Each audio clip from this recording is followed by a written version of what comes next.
The federal government recently committed $6.4 billion in CHIPS Act grants to Samsung. This capital, combined with private investment, creates a $40 billion project that brings 17,000 construction jobs and 4,500 permanent manufacturing roles to a single site. This represents one of the largest greenfield foreign direct investments in American history. It is a multi-decade economic commitment designed to reshape a regional economy through infrastructure, training programs, and tax receipts. The location for this investment is not Silicon Valley, Boston, or New York. All of it is landing in Taylor, Texas. Decision makers at Samsung's headquarters in Seoul evaluated the entire map of the United States. They chose a single town in central Texas to house the only manufacturing footprint the company operates outside of South Korea. It is a common assumption in New York that the city simply lost a bidding war or failed to offer enough tax incentives to compete for the deal. New York was structurally disqualified. The map of American industrial manufacturing is being redrawn, and dense megacities are being excluded because they can no longer meet the physical requirements of the industry. Advanced semiconductor fabrication plants depend on physical and infrastructural inputs that cannot be generated through political willpower or marketing. The first constraint is land. A modern fab requires a footprint the size of 11 football fields. In a waterlocked, high-density city like New York, that kind of buildable terrain does not exist at a viable industrial price point. The second constraint is energy. These facilities require hyperscale, around-the-clock industrial power, delivered at a density that exceeds the capacity of standard urban grids.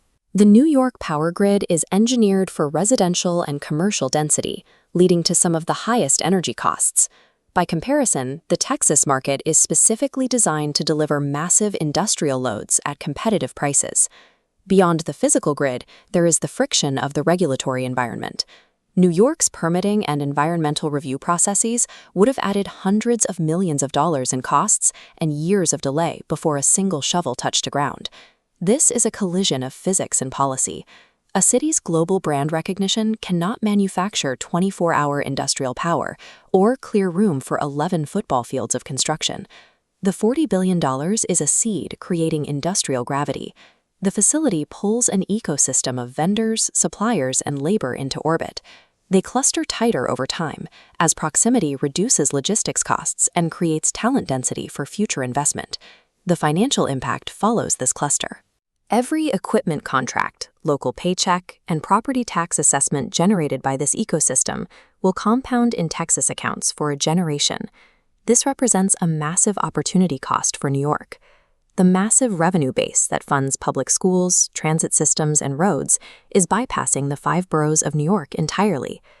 Economic power in this century is concentrating in regions that have explicitly engineered their geography and their policies to receive capital rather than penalize it.